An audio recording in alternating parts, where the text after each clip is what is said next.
మీ అందరికీ నా హృదయపూర్వక వందనాలు. మీరందరూ సంతోషంగా ఉన్నారని మనం కలువరి ప్రేమ ద్వారా అనుదినము నూతనమైన వాగ్దానముతో ప్రతి కుటుంబాన్ని మన యేసయ్య సంతోషపడుతున్నాడు. ప్రతి పట్టణాన్ని, ప్రతి గ్రామాలను కూడా సంతోషపడుతున్న మన గొప్ప దేవుని బట్టి ఈరోజు మనందరము ఆనందించాలి.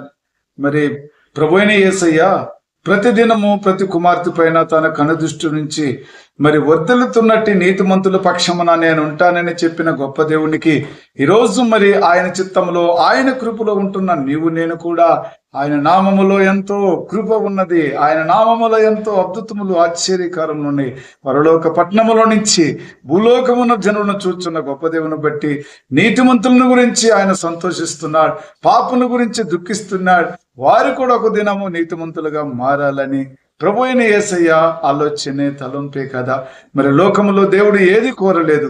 ప్రతి హృదయమును మారు మనసు పొంది పశ్చాత్తాప పొంది దేవుని నామములో, ఆయన చిత్తములో, ఆయన కృపలో ఉండాలనే కోరుకుంటున్నాడు. ప్రియ సహోదరి సహోదరులారా, మన యేసయ్య మనల్ని ప్రేమించి మనకిచ్చినట్టు వాగ్దానము సామెతల గ్రంథం 11వ అధ్యాయం 28వ వచనం. నీతిమంతులు సిగురాకు వలె వృద్ధి నొందుదురు, వారు ఫలిస్తారు. సిగురాకు ఈ యొక్క ఎండాకాల సమయంలో ముదురాకంతా రాలిపోయి క్రొత్తగా మానులో నుంచి చిన్న చిన్న చిన్న చిన్న సిగురుగా మరి ఎంతో అందంగా, ఎంతో సుందరంగా ఆ ఆకులు చూసినప్పుడు మరి ఆ చెట్టు అంతా కూడా అందంగా ఉంటుంది. మన జీవితంలో కూడా ముదురైన పాపములను కడిగి వేసి తుడిచి వేసుకొని నూతనమైన సిగురాకు వలె ఉన్నట్లయితే నువ్వు వర్ధిల్లుతారు. ముందు ఆయన చిత్తములో, ఆయన కృపలో ఆయన సంతోషపడతాడు. కాబట్టి ఈరోజు నువ్వు నేను కూడా మరి సిగురాకు వలె లోకములో జనులకును కనిపించాలి, పరలోక పట్టణములోనంటే మన యేసయ్యకును కనిపించాలి. కాబట్టి ఈరోజు భూమి మీద ప్రతి ఒక్కరు కూడా నీతిలో ఉండాలని చివరి టైము అన్ని మార్చి వేసుకోవాలి. లోకములో ఏవి కూడా మనకు అవసరం లేదు. ధనవంతుడు ఇంతవరకే సంతోషిస్తాడు, నీతిమంతుడు పరలోక పట్టణములో సంతోషిస్తాడు.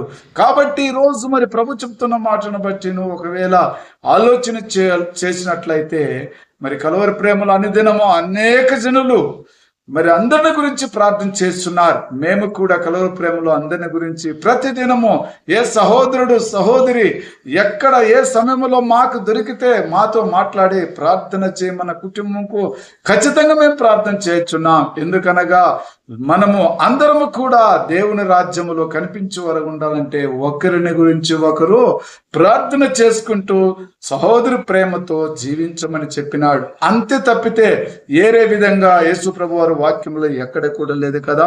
మరి ప్రభు ఈరోజు మనల్ని ప్రేమించి ఇచ్చినట్టు ప్రతి విషయంలో కూడా ఆయన మన కృప చూపించే దేవుడు. కాబట్టి నీతిమంతులు ఇచ్చు ఫలము జీవవృక్షము, జ్ఞానము గలవారు ఇతరులను రక్షించుదురు. నీతి గలవారు ఇచ్చు ఫలములు ఎలాంటి అంటే జీవవృక్షములు.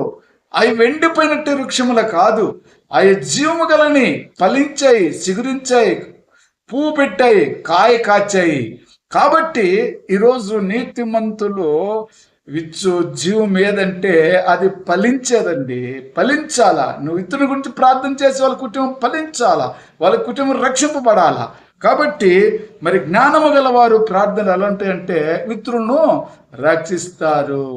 మరి కాబట్టి అంతేకాకుండా మరి ఒక మాట, మరి యొక్క నీతిమంతులు వర్ధిల్లుట వలన ఏమి మేలు జరుగుతుందండి? ఏమి జరగబోదు లోకములో?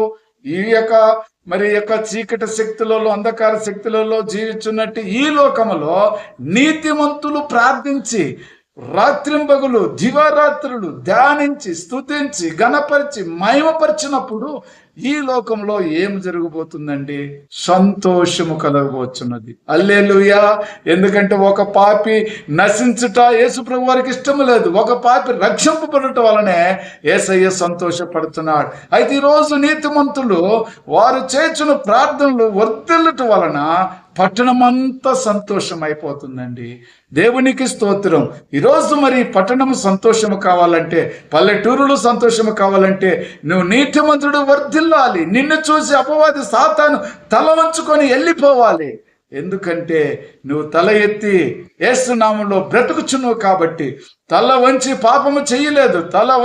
తల ఎత్తి యేసు నామమును ఎత్తి నువ్వు ప్రార్థించటములోను, ఆయన స్తుతించటములోను, ఆయన ఆరాధించటములోను, నీ కుటుంబ ప్రార్థనలో ఆయన ధ్యానించటములోను యేసు ప్రభువుకు చాలా ఇష్టమై ఉన్నది.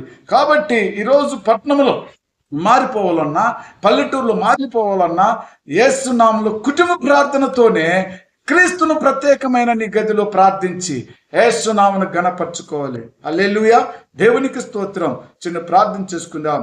ప్రేమ కృపా జీవంగల తండ్రి పరిశుద్ధుడా, మాలో ఉన్నట్టి మోసకరమైన హృదయముతో మేము ప్రార్థించక, నీతిగలని యథార్థమైన హృదయం కలిగి నీతిమంతుడిగా పరిశుద్ధుడిగా అనేక జనులకు వెలుగుగా బ్రతకాలి. బ్రతికి కొన్ని దినములు ఉన్నా సిగురించు ఆకువలే వర్ధిల్లాలి. అంతే ప్రభువా, ముదిరిపోయి పాపములాగా ఆకులాగా ఉండి రాలిపోవటము కాదు. ఆకు ముదిరిపోతే తనకై తనే రాలిపోతుంది. ప్రతి మనుషుడు కూడా ఈ లోకంలో రాలిపోతాడని గుర్తు పెట్టుకోవాలా. అయితే సిగురించి రాలిపోవాలా, యేసునామమును ఘనపరచాలని మీ వాక్యం సెలవిచ్చుండగా మీకే ఘనత మహిమ ప్రభావం కలగాలని యేసుక్రీస్తు నామములో ప్రార్థించున్నాను తండ్రి. ఆమేన్. Praise the Lord. God bless you.